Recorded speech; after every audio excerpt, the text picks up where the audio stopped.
ಪ್ರಜಾಪ್ರಭುತ್ವ ಹೆಸರಿನಲ್ಲಿ, ಚುನಾವಣೆಗೆ ಹೆಸರಿನಲ್ಲಿ ಮತ್ತೆ ಸರ್ವಾಧಿಕಾರ ಫ್ಯಾಸಿಸಂ ನಮ್ಮನ್ನ ಆಕ್ರಮಣ ಮಾಡ್ತಕ್ಕಂಥ ಒಂದು ಕಾಲಘಟ್ಟದಲ್ಲಿ ನಾವು ನಿಂತಿದ್ವಿ.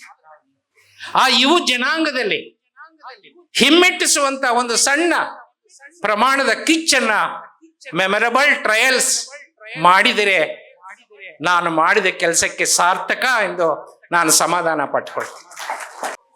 ಈ ಹೋರಾಟಗಳಲ್ಲಿ ಅನೇಕ ಮಹನೀಯರ ಕಷ್ಟ ಕಾರ್ಪಣ್ಯ ಅಡಗಿದೆ, ಜೈಲು ವಾಸ ಅಡಗಿದೆ, ನಗನಗುತ್ತ ಗಲ್ಲಿಗೇರಿದ್ದಾರೆ,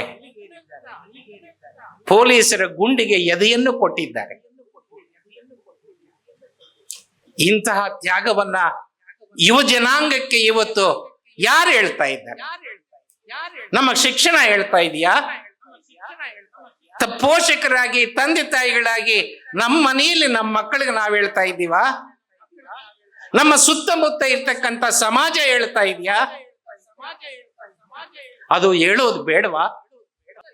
ಅಭಿವ್ಯಕ್ತಿ ಸ್ವಾತಂತ್ರ್ಯ ಅನ್ನೋದು ಜಗತ್ತಿನ ಜನ ಹೋರಾಟಗಳ ಮೂಲಕ ಗಳಿಸಿದ್ದು.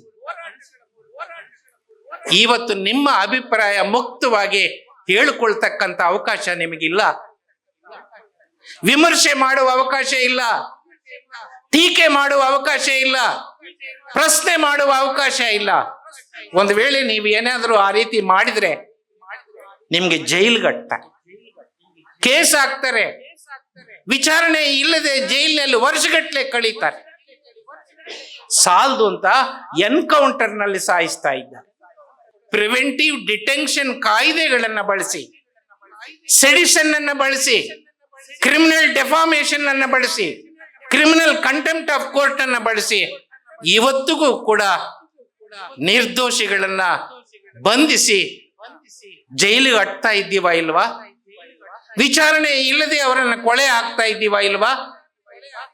ವಿಚಾರಣೆ ನಡೆದ ನಂತರ ಸ್ನೇಹಿತರೆ 90ಕ್ಕಿಂತ ಹೆಚ್ಚು % ಅವರು ನಿರಪರಾಧಿಗಳು ಅಂತ ಖುಲಾಸೆ ಮಾಡಿ, ಸುಳ್ಳು ಕೇಸ್ ಹಾಕಿ, ಸುಳ್ಳು ಸಾಕ್ಷಿಗಳನ್ನು ನೀಡಿ, ಸುಳ್ಳು ಜಡ್ಜ್ಮೆಂಟ್ಗಳ ಮುಖಾಂತರ ನಾವು ಹ್ಯಾಂಗ್ ಮಾಡಿದಿವಲ್ಲ, ಅದು ಬಯಲಿಗೆ ಬಂದಾಗ, ಅದು ಸತ್ಯ ಹೊರಗೆ ಬಂದಾಗ ಆ ಸರ್ಕಾರ ಕ್ಷಮಾಪಣೆ ಕೇಳಬೇಕಾ ಬೇಡವಾ? ಮೆಮೊರಬಲ್ ಟ್ರಯಲ್ಸ್ ಬರೆಯುವುದಕ್ಕೆ ನನಗೆ ಎಲ್ಲಿಂದ ಪ್ರೇರಣೆ ಸಿಕ್ತು, ಯಾರಿಂದ ಸಿಕ್ತು ಅನ್ನೋದನ್ನ ಈ ಕೃತಿಯಲ್ಲಿ ನಾನು ತಿಳಿಸಿದ್ದೆ.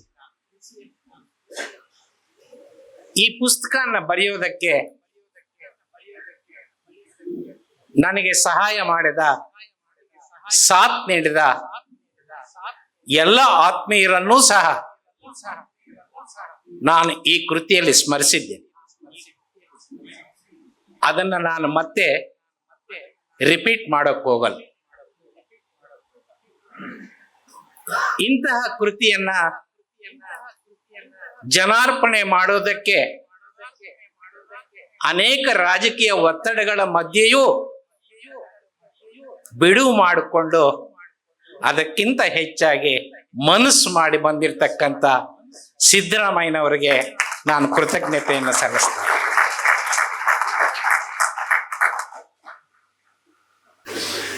ಆತ್ಮೀಯರೇ, ಗುಲಾಂ ಪದ್ಧತಿ, ಪಾಳೆಗಾರ ಪದ್ಧತಿ, ಸಾಮಂತಶಾಹಿ, ವಸಾಹತುಶಾಹಿ, ರೇಸಿಸಂ, ಫ್ಯಾಸಿಸಂ ಇಂತಹ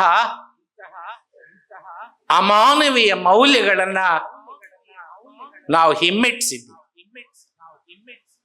ಇದರ ಹಿಂದೆ ಜಗತ್ತಿನ ಅನೇಕ ಮಹಾನ್ ವ್ಯಕ್ತಿಗಳ ಅಪಾರ ಕೊಡುಗೆ.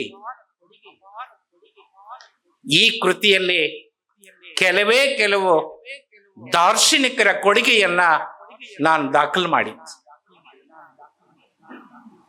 21ನೇ ಶತಮಾನದ ಈ ಕಾಲಘಟ್ಟದಲ್ಲಿ ನಾವು ಅದನ್ನು ನೆನಪಿಸಿಕೊಳ್ಳುವ ಅಗತ್ಯ ಏನಿದೆ ಅನ್ನೋ ಪ್ರಶ್ನೆ ನಾನೇ ಹಾಕೊಂಡಾಗ ನಾನು ಕಂಡುಕೊಂಡಂತಹ ಉತ್ತರ ಏನು ಅಂತಂದ್ರೆ, ಅದೇ ಗುಲಾಂ ಪದ್ಧತಿ, ಅದೇ ಸಾಮಂತಶಾಹಿ, ಅದೇ ಫ್ಯಾಸಿಸಂ ಬೇರೆ ಬೇರೆ ಹೆಸರುಗಳಲ್ಲಿ, ಬೇರೆ ಬೇರೆ ರೂಪಗಳಲ್ಲಿ ಜಗತ್ತಿನ ಜನನ ಆಕ್ರಮಿಸುವಂತ ಪ್ರಯತ್ನ ನಡೀತಾ ಇದೆ. ಆ ಎಲ್ಲ ವಿವರಗಳಿಗೆ ನಾನು ಹೋಗೋದಿಲ್ಲ. ಪ್ರಜಾಪ್ರಭುತ್ವ ಹೆಸರಿನಲ್ಲಿ, ಚುನಾವಣೆಯ ಹೆಸರಿನಲ್ಲಿ ಮತ್ತೆ ಸರ್ವಾಧಿಕಾರ ಫ್ಯಾಸಿಸಂ ನಮ್ಮನ್ನ ಆಕ್ರಮಣ ಮಾಡ್ತಕ್ಕಂಥ ಒಂದು ಕಾಲಘಟ್ಟದಲ್ಲಿ ನಾವು ನಿಂತಿದ್ವಿ. ಇದನ್ನು ಹಿಮ್ಮೆಟ್ಟಿಸಬೇಕಾದ್ರೆ ಇವತ್ತು ಮಾಡಬೇಕಾಗಿರ್ತಕ್ಕಂಥ ಬಹುದೊಡ್ಡ ಕೆಲಸ ಈ ದೇಶದ, ಈ ಜಗತ್ತಿನ ಯುವ ಜನಾಂಗ, ಆ ಯುವ ಜನಾಂಗದಲ್ಲಿ ಹಿಮ್ಮೆಟ್ಟಿಸುವಂತ ಒಂದು ಸಣ್ಣ ಪ್ರಮಾಣದ ಕಿಚ್ಚನ್ನ ಮೆಮೊರಬಲ್ ಟ್ರಯಲ್ಸ್ ಮಾಡಿದರೆ ನಾನು ಮಾಡಿದ ಕೆಲಸಕ್ಕೆ ಸಾರ್ಥಕ ಎಂದು ನಾನು ಸಮಾಧಾನ ಪಟ್ಕೊಳ್ತೀನಿ. ಆತ್ಮೀಯರೇ, ಸ್ವಾತಂತ್ರ್ಯ, ಸಮಾನತೆ, ಭಾತೃತ್ವ, ಪ್ರಜಾಪ್ರಭುತ್ವ, ಜಾತ್ಯತೀತ, ಸಾಮಾಜಿಕ ನ್ಯಾಯ, ಕಲ್ಯಾಣ ರಾಜ್ಯ, ಇಂತಹ ಅನೇಕ ಮಾನವೀಯ ಮೌಲ್ಯಗಳನ್ನ ನಾವು ಅನುಭವಿಸ್ತಾ ಇದ್ದೀವಿ. ಈ ಮೌಲ್ಯಗಳನ್ನ ಯಾರೋ ಬೆಳ್ಳಿ ತಟ್ಟೆಯಲ್ಲಿಟ್ಟು ನಮಗೆ ಕೊಡಮಾಡತಕ್ಕಂಥದ್ದಲ್ಲ. ಜಗತ್ತಿನ ಜನರು ಇತಿಹಾಸದ ಉದ್ದಕ್ಕೂ ಹೋರಾಟಗಳ ಮಾಡಿ ಗಳಿಸಿರ್ತಕ್ಕಂಥ ಮೌಲ್ಯಗಳಿವು. ಈ ಹೋರಾಟಗಳಲ್ಲಿ ಅನೇಕ ಮಹನೀಯರ ಕಷ್ಟ ಕಾರ್ಪಣ್ಯ ಅಡಗಿದೆ, ಜೈಲು ವಾಸ ಅಡಗಿದೆ, ನಗನಗುತ್ತ ಗಲ್ಲಿಗೇರಿದ್ದಾರೆ, ಪೊಲೀಸರ ಗುಂಡಿಗೆ ಎದೆಯನ್ನು ಕೊಟ್ಟಿದ್ದಾರೆ. ಇಂತಹ ತ್ಯಾಗವನ್ನ ಯುವ ಜನಾಂಗಕ್ಕೆ ಇವತ್ತು ಯಾರು ಹೇಳ್ತಾ ಇದ್ದಾರೆ? ನಮ್ಮ ಶಿಕ್ಷಣ ಹೇಳ್ತಾ ಇದೆಯಾ? ಪೋಷಕರಾಗಿ, ತಂದೆ ತಾಯಿಗಳಾಗಿ ನಮ್ಮ ಮನೆಯಲ್ಲಿ ನಮ್ಮ ಮಕ್ಕಳಿಗೆ ನಾವು ಹೇಳ್ತಾ ಇದ್ದೀವ? ನಮ್ಮ ಸುತ್ತಮುತ್ತ ಇರ್ತಕ್ಕಂಥ ಸಮಾಜ ಹೇಳ್ತಾ ಇದೆಯಾ? ಅದು ಹೇಳೋದು ಬೇಡವಾ? ಹೇಳದೇ ಇದ್ರೆ ಈ ಮೌಲ್ಯಗಳನ್ನ ಕಳ್ಕೊಂಡು ನಾವು ಮತ್ತೆ ಬಾಳ್ಬೇಕಾ? ಇವತ್ತಿನ ಯುವ ಜನಾಂಗದಲ್ಲಿ ನಾವು ಅದನ್ನ ಹುಟ್ಟಾಕ್ಬೇಕಾಗಿದೆ. ನಾನು ಎಲ್ಲ ವಿವರಗಳಿಗೆ ಹೋಗೋದಿಲ್ಲ. ಅಭಿವ್ಯಕ್ತಿ ಸ್ವಾತಂತ್ರ್ಯ ಅನ್ನೋದು ಜಗತ್ತಿನ ಜನ ಹೋರಾಟಗಳ ಮೂಲಕ ಗಳಿಸಿದ್ದು. ಇವತ್ತು ನಿಮ್ಮ ಅಭಿಪ್ರಾಯ ಮುಕ್ತವಾಗಿ ಹೇಳಿಕೊಳ್ತಕ್ಕಂಥ ಅವಕಾಶ ನಿಮಗಿಲ್ಲ. ವಿಮರ್ಶೆ ಮಾಡುವ ಅವಕಾಶ ಇಲ್ಲ, ಟೀಕೆ ಮಾಡುವ ಅವಕಾಶ ಇಲ್ಲ, ಪ್ರಶ್ನೆ ಮಾಡುವ ಅವಕಾಶ ಇಲ್ಲ. ಒಂದು ವೇಳೆ ನೀವು ಏನಾದರೂ ಆ ರೀತಿ ಮಾಡಿದ್ರೆ ನಿಮ್ಗೆ ಜೈಲ್ಗಟ್ತಾರೆ, ಕೇಸ್ ಹಾಕ್ತಾರೆ, ವಿಚಾರಣೆ ಇಲ್ಲದೆ ಜೈಲಿನಲ್ಲಿ ವರ್ಷಗಟ್ಟಲೆ ಕಳೀತಾರೆ. ಸಾಲದು ಅಂತ ಎನ್ಕೌಂಟರ್ ನಲ್ಲಿ ಸಾಯಿಸ್ತಾ ಇದ್ದಾರೆ.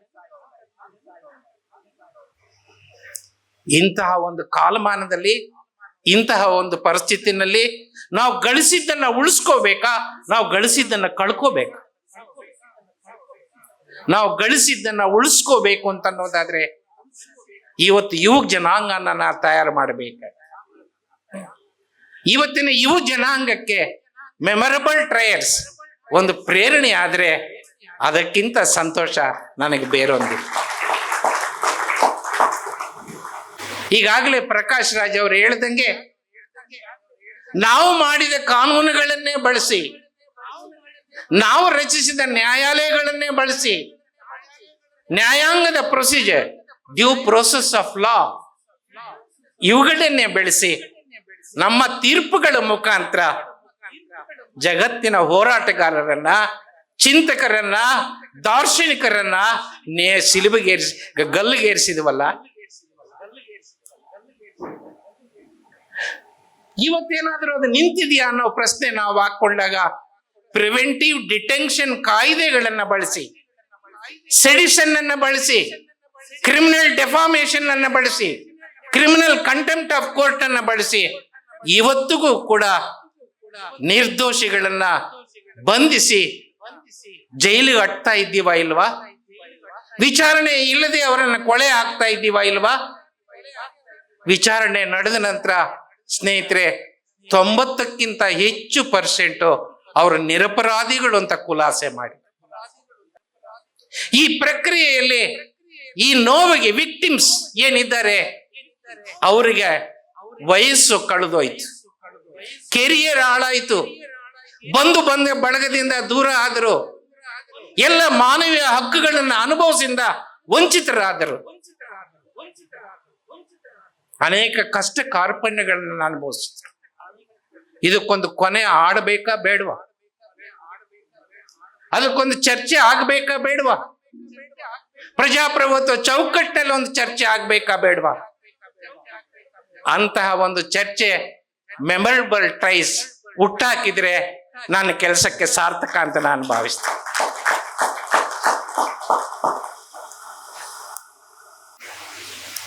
ಇಂಥ ಒಂದು ಪ್ರಕರಣ ನನ್ನ ಅನುಭವದಲ್ಲಿ ಭಾರತದ ನ್ಯಾಯಾಂಗದಲ್ಲಿ ಒಂದು ಬಂದಿಲ್ಲ ಸ್ನೇಹಿತರೆ. ಈ ಒಂದು ಪ್ರಕರಣದಿಂದ ಇವತ್ತು ಜಗತ್ತಿನಾದ್ಯಂತ ಚರ್ಚೆಗೆ ಎಡೆ ಮಾಡಿಕೊಟ್ಟಿದೆ. ನಮಗೆ ಮರಣದಂಡನೆ ಬೇಕೇ ಅಥವಾ ನಿಲ್ಲಿಸಬೇಕೇ? ಸುಳ್ಳು ಕೇಸ್ ಹಾಕಿ ಸುಳ್ಳು ಸಾಕ್ಷಿಗಳನ್ನು ನೀಡಿ ಸುಳ್ಳು ಜಡ್ಜ್ಮೆಂಟ್ಗಳ ಮುಖಾಂತರ ನಾವು ಹ್ಯಾಂಗ್ ಮಾಡಿದಿವಲ್ಲ, ಅದು ಬಯಲಿಗೆ ಬಂದಾಗ, ಅದು ಸತ್ಯ ಹೊರಗೆ ಬಂದಾಗ ಆ ಸರ್ಕಾರ ಕ್ಷಮಾಪಣೆ ಕೇಳಬೇಕಾ ಬೇಡವಾ? ಪಶ್ಚಾತ್ತಾಪ ಪಡಬೇಕಾ ಬೇಡವಾ? ಇದು ನಾವು ಚರ್ಚೆ ಮಾಡಬೇಕಾಗಿರ್ತದೆ. ಒಬ್ಬ ನಿರಪರಾಧಿಯನ್ನ ನಾವು ನೇಣುಗಂಬಕ್ಕೆ ಇಳಿಸಿದ್ವಲ್ಲ, ಕನಿಷ್ಠ ಆತನ ಕುಟುಂಬಕ್ಕೆ ನ್ಯಾಯ ಕೊಡಬೇಕಾ ಬೇಡವಾ? ಆಗಿರ್ತಕ್ಕಂಥ ನಷ್ಟನ್ನ ಸರಿಪಡಿಸ್ಬೇಕಾ ಬೇಡ? ಇದ್ರ ಬಗ್ಗೆ ನಾವು ಚರ್ಚೆ ಮಾಡಬೇಕಾ ಬೇಡ? ಇಂತಹ ಹಲವು ಪ್ರಶ್ನೆಗಳನ್ನ ನಾವು ಎತ್ಕೋಬೇಕಾಗ ಭಾರತದ ನ್ಯಾಯಾಂಗ ಆಗ್ಲಿ, ಜಗತ್ತಿನ ಯಾವುದೇ ನ್ಯಾಯಾಂಗ ಆಗ್ಲಿ, ಮಾಡಿರ್ತಕ್ಕಂಥ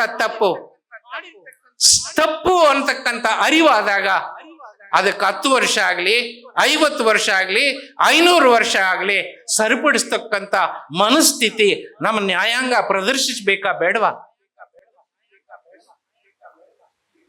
ಸ್ನೇಹಿತರೆ, ಈ ದಿಕ್ಕಿನಲ್ಲಿ ಈ ಸಮಾಜದಲ್ಲಿ ಒಂದಷ್ಟು ವಿಷಯಗಳನ್ನ ನಾವು ಚರ್ಚೆ ಮಾಡಿ ಈ ನಾಗರಿಕತೆಯನ್ನ ಸರಿದಾರಿಯತ್ತ ಕೊಂಡು ಹೋಗುವಂತ, ಈ ಸಮಾಜನ ಸರಿ ದಿಕ್ಕಿನಲ್ಲಿ ಮುಂದುವರಿಸ್ತಕ್ಕಂಥ ಯುವ ಪೀಳಿಗೆಯನ್ನ ಗಳಿಸಿದ್ದನ್ನ ಉಳಿಸ್ಕೊಳ್ಳೋಕೆ ಎಚ್ಚರಿಸ್ತಕ್ಕಂಥ ಒಂದು ಸಣ್ಣ ಪ್ರಯತ್ನ ಈ ಕೃತಿಯಿಂದ ಆಗೋಕ್ಕೆ ಸಾಧ್ಯ ಆದ್ರೆ ನಾನು ಅದಕ್ಕಿಂತ ಹೆಚ್ಚು ಧನ್ಯನು ಬೇರೊಂದು ಇಲ್ಲ ಅಂತ ಭಾವಿಸ್ತಾ, ತಾವೆಲ್ಲ ಇಷ್ಟು ಪ್ರೀತಿಯಿಂದ ಈ ಕಾರ್ಯಕ್ರಮಕ್ಕೆ ಬಂದು ಎಲ್ಲರ ಮಾತನ್ನ ಕೇಳ್ತಾ ಇದ್ದೀರಾ.